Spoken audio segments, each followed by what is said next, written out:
하느님께서는 세상을 너무나 사랑하신 나머지 외아들을 내주시어 그를 믿는 사람은 누구나 멸망하지 않고 영원한 생명을 얻게 하셨다. 하느님께서 아들을 세상에 보내신 것은 세상을 심판하시려는 것이 아니라 세상이 아들을 통하여 구원을 받게 하시려는 것이다. 아들을 믿는 사람은 심판을 받지 않는다. 그러나 믿지 않는 자는 이미 심판을 받았다. 하느님의 외아들의 이름을 믿지 않았기 때문이다. 주님의 말씀입니다. 그리스도님 참여합니다.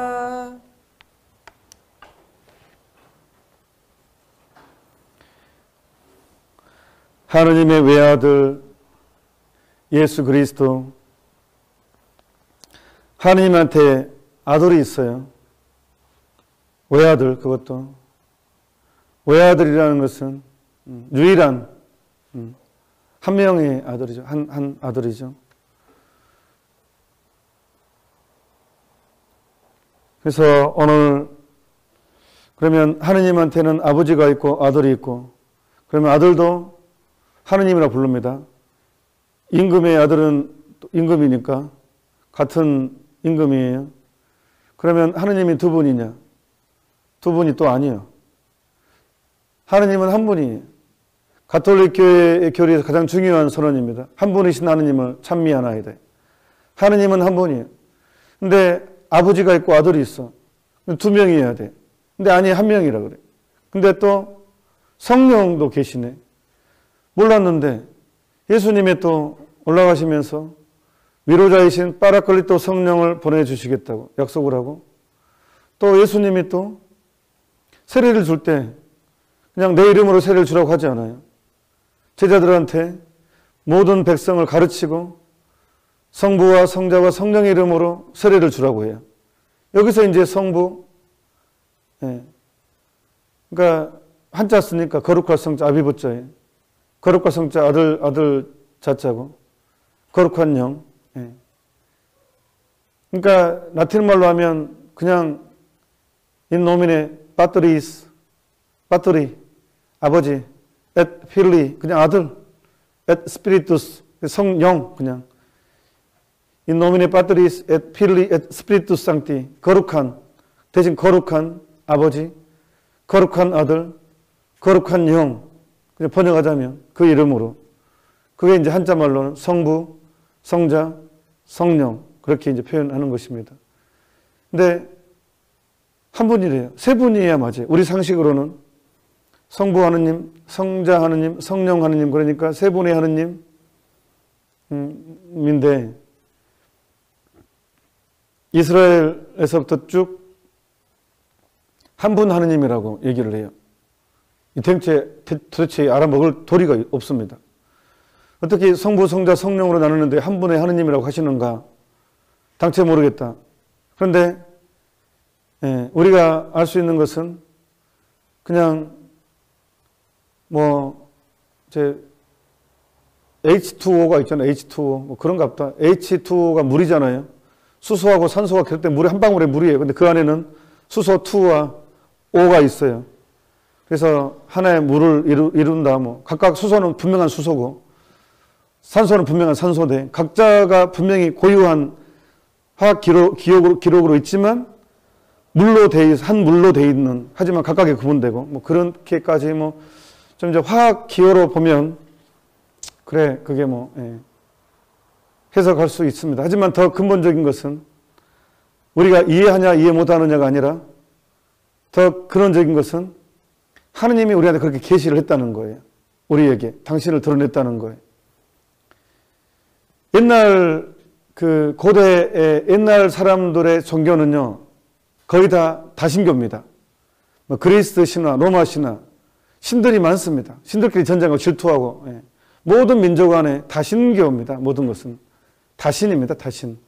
샤머니즘 그 정신도 동양적인 게 샤머니즘적인 게 많이 다 스며들어 있는데, 그것도 완전 신들의 문화예요. 신들의 문화.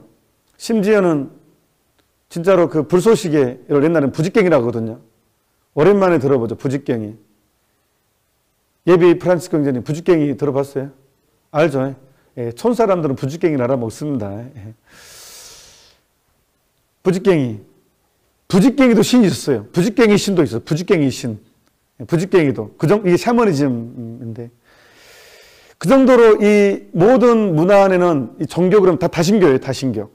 근데 지구상에 유일하게 똘기가 충만한 민족이 있었어요. 똘기가 충만한. 히브리 민족. 죄송합니다. 여기서 똘기라는 것은 좋은 의미로. 예. 똑똑하다. 예. 똘기. 제가 어렸을 때 이런 얘기를 많이 들어가지고. 예. 병원 다니고 있습니다. 예. 근데 이 히브리 민족은 아니 세상에 다른 민족과 딱 확실히 구분되는 종교를 가지고 있어요. 그냥 신이 한 분이라는 거예요. 모든 민족이 다 다신교를 할 때 딱 지구상에 딱 유일한 유일신을 섬기는 거예요. 그런데 창세기에 보면요. 하느님이 뭐라고 하냐 그러면 인간을 창조할 때 우리를 닮은 인간을 만들자 그래요 또. 아니 나를 닮은 인간을 만들자 그래야 맞거든요. 한 분이신 하는 유일신을 믿는 종교이기 때문에 나를 닮은 인간을 만들자 그래야 맞아요. 근데 또 표기는 유일신을 가면서 이스라엘 사람들이 그러니까 이스라엘 사람들 특징은 있는 그대로 기록하는 습관이 있어요. 그냥 있는 그대로. 이게 아닌데 그냥 내 생각으로 글을 옮겨 적는 게 아니라 그냥 지시한 그대로 적는 굉장히 세상적으로 말하면 고지식한 것이고 주님 입장에서는 있는 그대로 하는 것이고 그러니까 사실 말이 앞뒤가 안 맞아요. 우리는 한 분이신 하느님 유일신앙이기 때문에 내가 우리를 닮은 인간을 만들자 그 말을 계시를 받았으면 이게 말도 안 돼. 그냥 나를 닮는 인간을 그렇게 고치고 싶었을 거예요. 왜냐하면 한 분이신 하느님이니까 이 앞뒤가 안 맞거든요. 그런데 성서는 그렇게 나옵니다. 우리를 닮은 인간을 만들자. 뭔가 안 맞지만 하느님이 우리에게 지시한 것이니까 그렇게 써놓고도 유일신앙을 가지고 있었던 거예요. 하느님은 한 분이시다. 우리를 닮은 복수잖아요. 나와 너가 상정될 때 우리라는 단어를 쓰잖아요. 그걸 복수라고 하잖아요. 나와 너를 우리라고 불러요. 그러니까 우리를 닮은 인간을 만들자라는 하느님이 그렇게 말했다면 우리라는 것은 또 있다는 거예요. 그래서 이제 삼위일체 하느님에 대한 근거가 여기 이제 좀 있어요. 여기에 한 분이신 하느님의 이제 삼위일체다 이렇게 좀 더 다시 설명하겠지만 그게 쭉 옵니다. 근데 오면은 어느 날 그 나자렛에서 탄생한 아버지가 요셉이고 엄마가 마리아라는 사람인데 하느님이 아들이라 그러네. 예수님을 죽인 이유는 신성모독이에요. 인간은 주제 감히 네가 하느님이라고 하다니. 사실 하느님은요 이스라엘 민족이 너무 거룩하기 때문에 함부로 부르지도 못했어요. 저 어렸을 때 부모님 이름이 무엇이냐라고 물으면 누구요? 그러면 야단 엄청나게 맞았어요. 예. 먼자 있습니다. 아버지의 이름은 부모님은 존엄하기 때문에 아주 존엄한 존재이기 때문에 먼자 있습니다. 이런 문화가 있어요. 예. 요즘에는 그냥 이름 하지만 저 어렸을 때는 그랬어요. 저희 아버지 이름은 먼자 있습니다. 이것은 어떤 거냐 그러면 그만큼 아버지의 이름은 존엄하기 때문에 함부로 쫙 부르지 말라는 거예요. 예. 내 아버지를 드러낼 때는. 이스라엘에서는 훨씬 강했어요. 말도 못하게 강했어요. 그러니까 개신교에서는 여호와라고 부르고 천주교는 야훼라고 불러요. 왜 그런 줄 알아요? 히브리 문자는 자음과 모음, 한글처럼 과학적인 자음과 모음이 만나 소리를 내요. 기역과 아가 만나서 가라는 소리를 내죠. 히브리 사람들 문화도 그렇게 문자예요. 대신에 우리는 이렇게 써가지고 그쪽 사람 이렇게 써내려가요. 그러니까 진짜 점 찍어요. 우리는 아, 야, 여, 여, 이렇게 되지만 히브리에서는 점으로 딱 삼각형 점, 이렇게 점 막 해가지고 그 소리가 결정돼요. 모음이 그렇게 생겼어요. 그러니까 이 우스갯소리에 신학교에서 그런 얘기를 해요. 히브리 공부할 때는 파리를 조심하라고. 왜 그러면 파리가 지나가다 똥을 딱 싸버리면 딱 묻어버리면 이게 동그랗잖아요. 그러면 글자가 바뀌어버려요. 글자가 딱 거기에 딱 떨어져 버리면 이 언어가 소리가 다르게 돼버려요. 그런데 히브리 사람들은 성서를 기록할 때 자음만 적어놨고 모음을 적지 않았어요. 더군다나 하느님에 대해서는요. 함부로 부르지 않았어요. 1년에 한 번 가장 큰 제사를 지낼 때 그때 뽑힌 대사제가 그 천막에 들어가서 아주 작은 소리로 한 번 아무도 못 듣게 예 하고 이렇게 이름 불러서 찬미를 했어요. 그러니까 일반 백성은 자음만 알았지 모음을 몰랐어요. 어떻게 부르는지도 몰라요. 너무 거룩하니까 함부로 부르지 말라고 아예 모음을 기록하지 않았어요. 대사제들만 절에 내려온 그런 걸로 내려왔어요. 그런데 전쟁이 일어나고 막 소실되고 하다 보니까 그 아는 사람이 다 죽어버리니까 어떻게 발음할지가 몰랐어요. 그래서 아도나이 나는 주님이다. 아도나이라는 이 발음을 넣으니까 여호와고, 가톨릭은 나는 나다. 모세가 당신 이름이 무엇입니까 할 때 나는 나다 할 때 나다라는 그 발음을 넣으니까 야훼라는 게 됐고, 히브리 문법으로. 그래서 가톨릭은 야훼라고 하고 개신교는 여호와라고, 그 차이가 생긴 거예요. 그 거룩함 정서 때문에 생긴 문화예요. 그 발음이 틀려지게 된 거예요. 그러니까 하여튼 이렇게 쭉 와서 하느님 그렇게 신성하고 거룩하게 여겨왔는데 어느 날 갑자기 태어난 사람이 똑같이 눈 두 개, 코 이렇게 입 다 똑같은 인간이 세상에 그 하느님의 아들이라고 자처하니까 신성모독으로, 예, 어떻게 그럴 수 있어? 하느님이 거룩하시고 존엄하시고, 예, 구약성서에서는 개약의 개를 매는 그것만 가마에 대기만 해도 즉사했어요. 속된 인간이 거룩한 개약의 개, 모세가 받은 돌판, 증거판을 모시는 것을 개약의 개라 그랬어요. 요즘 그거 막 발굴했다고 막 날리고 막 그러죠. 막 그거 찾고 다니고 그러죠. 개약의 개. 아직도 이제 있죠. 아직 존재하죠. 예. 돌판으로 새겨져 있으니까. 하느님이 직접 새긴 거예요. 근데 그 돌판을 모시고 이동하는 걸 개약의 개인데, 레이 자손이 아닌, 사제의 자손이 아닌 일반인들 개약의 개를 손을 댔다가는 신성한 거에 접해서 바로 즉사를 했어요. 거룩한 것을 속된 인간에 접했다 해서.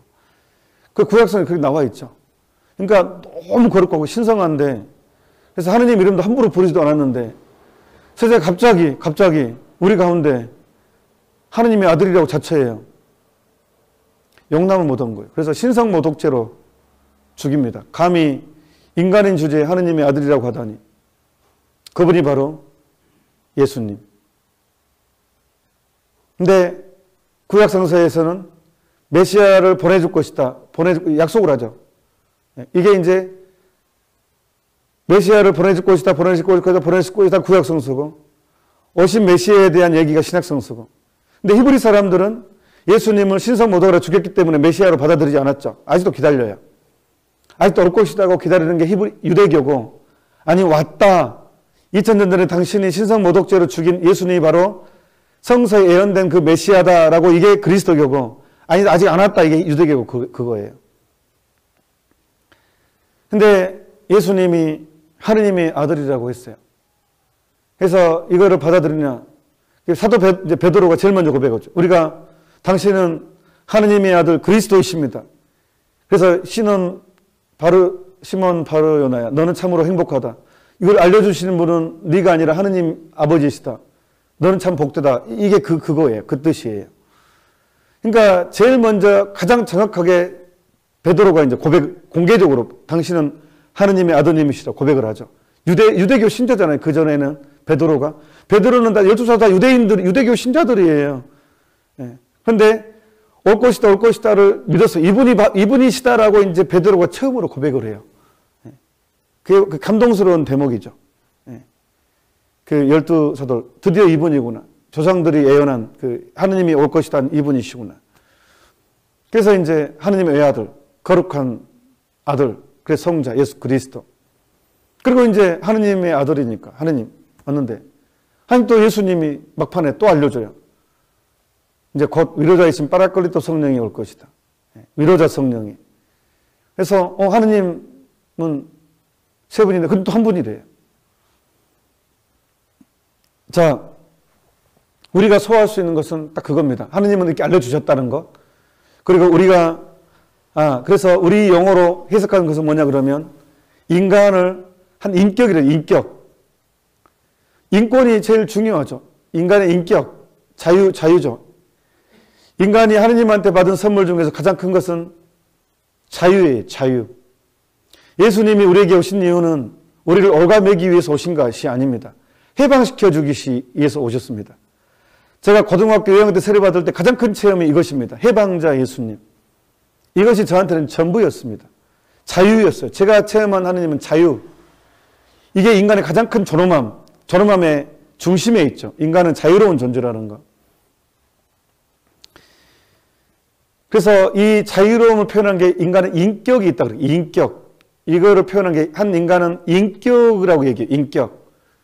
근데 하느님은 이 개념으로 이제 우리가 하느님이니까 우리가 몰라요. 근데 인간을 쓰는 용어로 하느님도 각자의 독립한 인격이 있다는 거. 이 위격. 그래서 인간은 인격이고 사람 인자로 해가지고. 근데 하느님은 그냥 위격이라고 표현해요. 위격. 뭐 위에 있으니까 위격이랄 수도 있고 하여튼 위격이라고 표현했어요. 그래서 삼위일체인데 하느님을 위격, 각각의 위격을 가지고 있다. 인간은 인격을 가지고 있듯이 성부 하느님이 그 탁월한 그 성부로서의 그 위격이 있고 성자 예수님은 아들로서의 위격이 있고 성령께서는 성령의 위격이 있고 삼위, 위격이니까 삼위의 일체를 이룬다. 하나를 이룬다는 거예요. 그게 이제 오늘 대축일 지내고 있는 오늘 축일의 의미입니다. 삼위일체 하나를 이룬다. 우리 입장에서는 더 좋죠. 한 방에 세 분을 모시니까. 저 표현이 이상했지만 한 번에 세 분을. 대체 인간이 무엇이길래 이렇게까지 생각해 주십니까? 그러니까요. 십자가 성령은 이렇게 얘기합니다. 삼위일체 하느님이 우리 안에 계신다는 거예요. 탄생 순간부터. 성부 하느님과 성자 하느님과 성령 하느님을 누리고 있다는 거예요. 인간이. 그래서 시편 제가 8장 대체 인간이 무엇이간데 이렇게까지 챙겨주십니까? 인간이 무엇이길래 이렇게 생각해 주십니까? 이겁니다. 오늘 복음은 삼위일체 하느님이 나와 함께 해주시기 때문에. 그러니까 토마한테 그러죠. 아버지를 성부 하느님을 보고 싶다고 하니까 예수님이 뭐라 그래요? 너는 이제까지 나랑 함께 있었음에도 왜 아버지를 보여달라고 하냐? 아직도 모르겠느냐? 나를 봤으면 아버지를 만난 것이다. 예수님이 그렇게 해요. 왜 이해를 못하자면서요? 당신은 누리고 있으니까. 나를 봤으면 아버지를 이미 만난 것이다. 나하고 이렇게 지냈으면서 왜 아버지를 보여달라고 하느냐? 이게 또 굉장히 신비로우면서도 감동적인 얘기입니다. 그래서 사랑의 일치를 이루고 있다. 성부 하느님과 성자 하느님과 성령 하느님이 사랑의 일치를 이루고 있다. 우리는 한 방에 한 번에 그 삼위일체 하느님을 한꺼번에 누린다는 것. 인간은 삼위일체 하느님을 누린다는 거예요. 인간이 무엇이겠는데 이렇게까지 챙겨주십니까? 그래서 성부 하느님이 아들을 내어주신 것은 우리를 당신의 신비 안에 초대해 주신 거라는 거예요. 근데 인간은 근본적으로 양심이 있어요. 양심. 죄책감이 있다고. 죄책감. 어릴 때부터 기억나는 죄책감이라는 게 있어요. 저는 지금도 또렷해요. 용서받았고 믿지만 이제 그래도 내가 지은 행동이니까. 소풍 간 날 그때는 500원짜리 지폐였어요. 지폐. 동전이 나중에 나와서 지폐가 먼저 나오고. 저 초등학생 때예요. 제가 소풍 가는데 지폐를 주웠어요. 그리고 주인 안 돌려줬어요. 내가 챙겼어요. 지금도 그게 또렷합니다. 잊혀지지 않아요. 초등학교 이런데도 불구하고. 그리고 3학년 때인가 제가 쌈 시켰어요. 둘이 너 쌈 잘해? 너 쌈 잘해? 싸워봐. 얘가 둘이 쌈 시켰어요. 나는 구경하고 있고. 그걸 들켜가지고 선생님한테 죽도록 맞았습니다. 제가. 지금도 또렷이 기억나요. 넌 완전 나쁜 놈이다. 선생님이 저한테 너는 완전 나쁜 놈이다. 진짜 나빴어요. 왜냐하면 친구를 좋게 사이좋은 친구를 부추겼어요. 너 싸움 잘하냐? 너 힘세냐? 너 힘세냐? 얘가 싸움 잘한다는데 막 해가지고 둘이 싸움 붙였다니까 제가. 그래도 신부 됐습니다. 하느님은 사랑이십니다. 그것이 기억나요. 제가 그렇게 행동을 했구나. 그게 머릿속에 있어요. 근데 이 죄책감이라 있으면 사람이 행복하지가 않아요. 죄의식이 이게 지워지지 않아요. 이 양심에 새겨지거든요. 내가 죄를 지었은 것은요, 아무리 잊어버리려고 해도요, 또렷하다니까요. 이 죄의식이라는 거. 괴로워요. 그래서 양심의 가책이 심각해요, 사실은. 그래서 정신병도 생기는 거예요. 이 양심의 가책 때문에. 그런데 어느 날 어느 날 이 가책을 없애주는 분이 나타났어요. 없애주는데 어떻게? 예. 말도 안 되죠. 내 어릴 때 모든 죄, 상처, 이거를 말끔하게 포맷, 우리 컴퓨터 같은 경우는 포맷 있잖아요. 그게 없다면 컴퓨터는 사용할 수가 없어요. 용량이 다 가부가 걸려요. 이 포맷 기능이 없다면, 이거는 작업할 수가 없어요. 포맷 기능이 있기 때문에, 컴퓨터예요, 완전히. 과학의 발전입니다. 예수님이 포맷시켜주는, 우리의 양심을 포맷을 시켜준다는 거예요. 포맷을. 그래서 그게 해방입니다. 자유로움이고. 근데 성부 하느님이 인간을 이제 죄에서의 해방, 그게 있으면 행복할 수가 없으니까, 원래는 행복하라고 만들었는데 죄 때문에 행복이 안 되니까 당신의 외아들을 통해서 행복하게 만들어주려고 외아들을 보냈다는 거예요. 근데 이게 엄청난 희생을, 어마어마한 고통과 희생을 동반하는 거였지만 우리를 위해서 아들을 그렇게 고통당하다 버림받게 했다는 거예요. 그래서 예수님의 마지막 말씀, 엘리 엘리 레마 사박타니 그랬어요. 히브리 말이었습니다. 번역을 하자면 하느님 하느님 어찌하여 나를 버리셨나이까. 예수님의 마지막 말이에요. 철저하게 버림받았어요. 우리 때문에 성부 하느님이 성자 아들을 그렇게 취급했어요. 완전히 버림받도록. 사랑이 이게 참 그래서 신비한 것입니다. 우리를 위해서. 그러니까 삼위일체의 대축일은 내축일이기도 해요. 그래서 인간이 무엇이 간데 이렇게까지 챙겨주십니까? 자, 정리를 하겠습니다.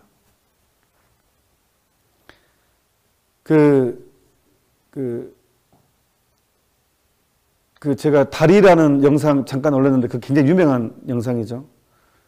철도 기관사 아버지는 이제 옛날에는 운하가 많아서 철도가 지나가면 이제 다리를 강 사이를 이제 큰 배가 지나갈 수 있도록 처음에는 다리가 이렇게 세워져 있어요. 철도가 지나갈 때만 이렇게 기계 조작해가지고 내려가지고 철도가 지나간 다음에 이렇게 열려요. 그거 알죠? 근데 그거 조종하는 다리 조종사예요. 아버지가. 아들하고 낚시하다가 이제 시간 되면 얼른 미리 가서 이제 다리를 내리는 작업인데, 이번에는 동시에 배가 지나가면 다리를 올려야 되고 철도가 지나가면 다리가 내려야 돼. 근데 이제 아버지가 이거 시간을 착각한 거예요. 이렇게 이제 다리를 내려야 되는데 이제 배가 지나가기 때문에 아버지가 다리를 올린 거예요. 근데 이 아들을 이게 낚시하다가 봐버렸어. 아버지가 잘못하고 있다는 거. 그래서 아무리 소리 질러도 기관차 소리 때문에 아버지가 못 들으니까 아들이 이제 스스로 조작하려고, 수동 조작하려고 그 다리 기계 안으로 들어가는데 이게 폭 빠져버려요. 이 아이가. 근데 순간 아버지가 그걸 봐버려요. 근데 기차는 멀리서 오는 걸 보고 있고, 그럼 다리를 내리면 아들은 죽어.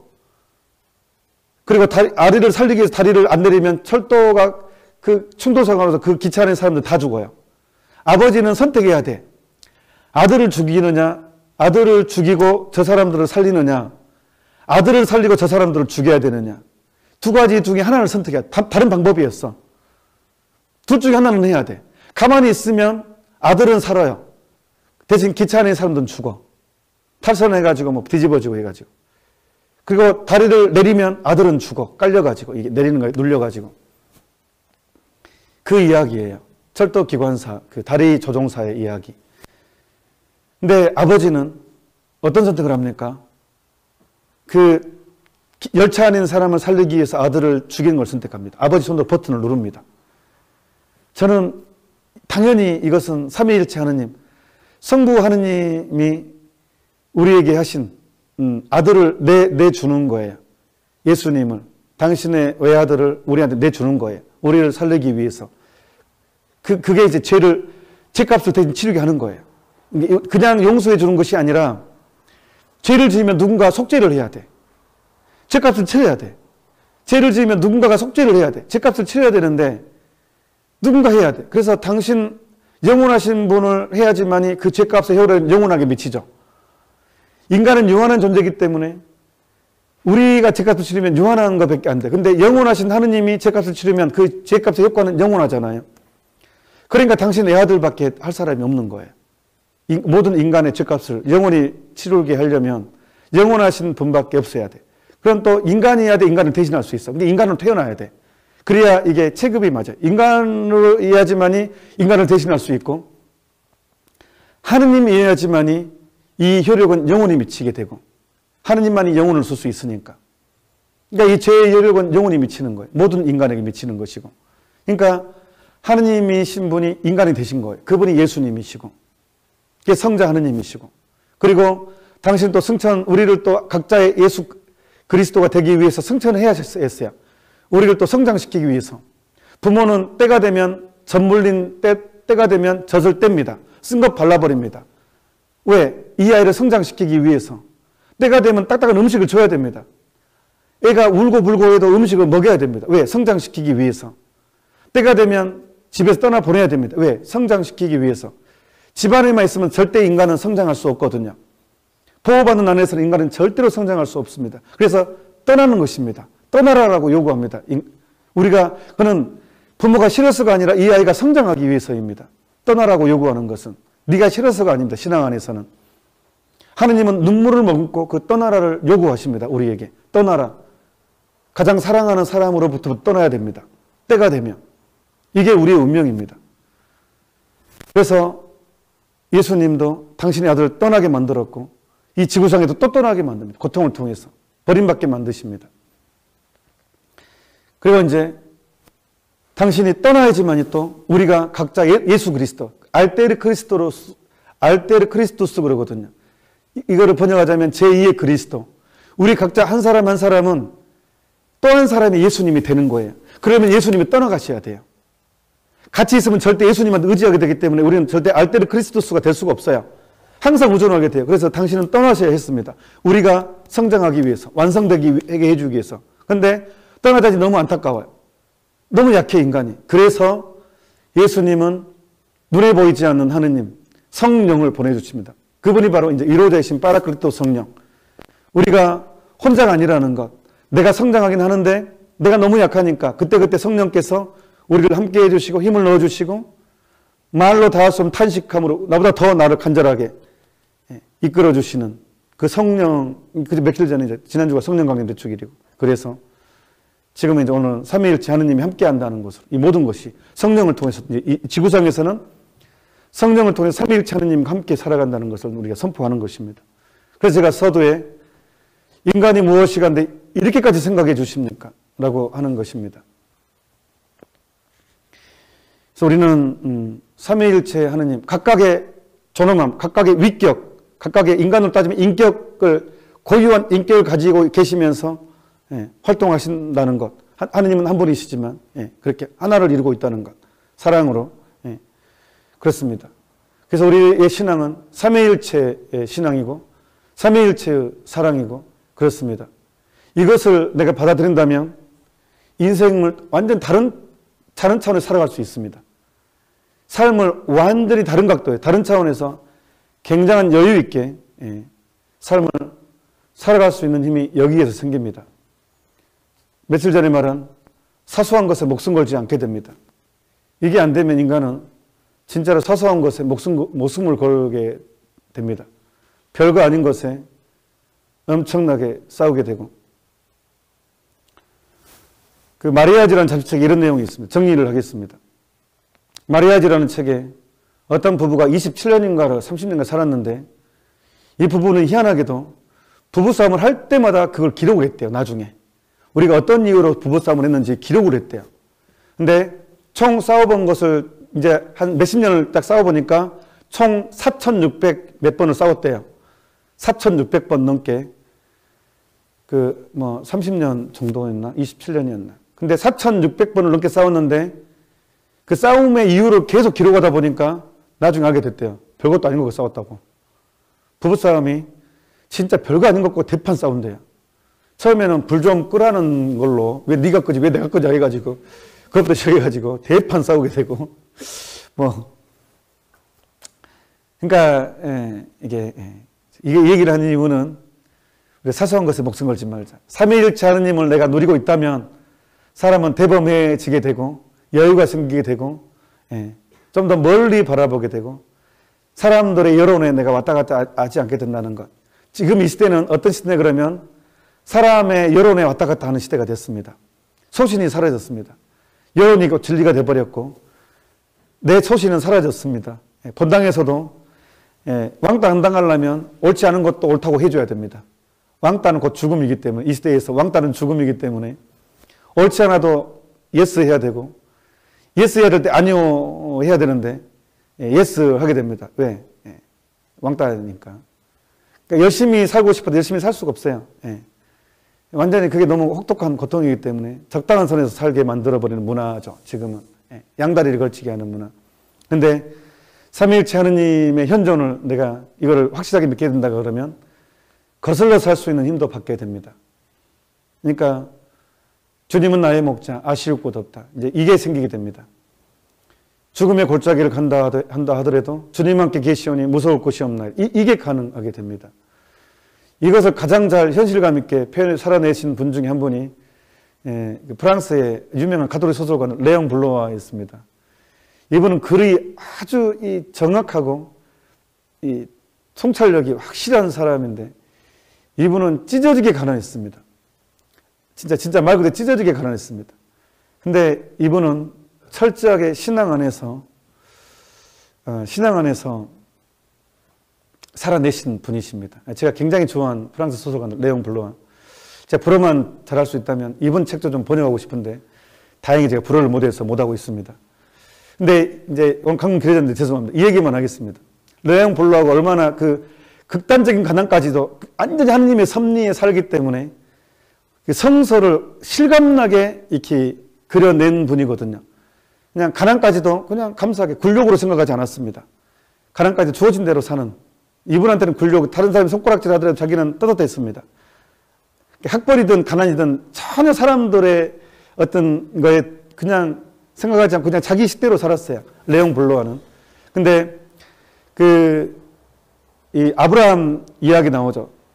소돔과 고모라 멸망시키기 전에 이 도시에 의인 50명만 있으면 혹시 의인 50명을 보더라도 살려주시겠습니까? 하니까 하느님이 그러죠. 아브라함한테 의인 50명만 있어도 살려주겠다.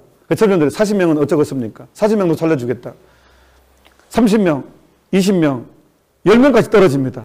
그러면 이 도시에 10명만, 의인 10명만 있어도 멸망시키지 않고 이렇게 살려주시겠습니까? 이 도시를 살려주시겠습니까? 그러니까 하느님이 그래, 좀 망설이다가 의인 10명만 있어도 내가 살려주겠다 하고 그냥 더 이상 대화가 이루어지지 않아요. 그러면 5명 내려가려고 하니까 하느님이 사라져버려요. 왜냐 그러면 하느님이 당황해가지고 당황해가 자리를 떴대요. 레옹 블로와는 그렇게 표현을 해요. 하느님이 당황해서 5명으로 내려갈까 봐서 당신이 감당이 안 돼서 자리를 피하셨다. 이렇게 표현을 해요. 이게 무슨 뜻이냐면 하느님은 당신이 사랑하는 사람의 부탁을 거절하지 못한다는 거예요. 굉장히 아브라함이 정말 마음에 들었어요. 아브라함은 자기 자식까지도 바쳤잖아요. 바치라니까. 이삭을 제물로. 그래서 진짜로 제물로 바치라니까 진짜 바쳤어요. 그러니까 막 칼로 자식을 죽이려고 하니까 스톱시키잖아요. 나는 네가 얼마나 나를 신뢰하는지 알았다. 저 아이를 해치지 말아라. 너의 뒤를 이을 것이다. 그게 이삭이잖아요. 그 아들이. 그러니까 하느님은 아브라함의 전폭적인 신뢰를 합니다. 그러니까 내가 전부 신뢰하는 사람이 애원하면 당신이 거절을 못한다는 거예요. 그래서 10명까지는 막 하니까 그래 10명 해줄게. 하느님은 그냥 그 아브라함을 너무 아끼니까 아끼는 사람이 부탁은 계속 거절하는데 5명까지 떨어질까 봐 당신이 당황해가지고 도망갔다는 거예요. 이해가 되시죠? 레옹 블로와 이렇게 표현해요. 어떤 주석보다도 더 감동이었어요. 저한테는. 아 정말 이 양반은 성서를 있는 그대로 살기 때문에 하느님께서 영을 주시는구나. 예. 레옹 블로와. 예. 불어로 쓰라면 못 씁니다. 예. 그냥 그런 소설가가 있습니다. 예. 저르주 루오가 제일 좋아했던 분 중에 한 분이었어요. 예. 그때 당시에 이제 제가 그 예수님 얼굴을 그린 루오 그림을 제가 또 좋아하거든요. 루오 때문에 이분을 알게 된 건데, 하여튼 그래서 우리가 삼위일체 하느님 안에 살게 되면 외로움도 견딜 수 있고 가난도 사람들의 시선에 왔다 갔다 하지 않게 되고 정말로 자존감 키우면서 이 인생을 여유 있게 살 수 있다는 것을 제가 말하기 위해서 좀 더 이 이야기까지 꺼집어냈습니다. 오늘 삼위일체 대축일입니다.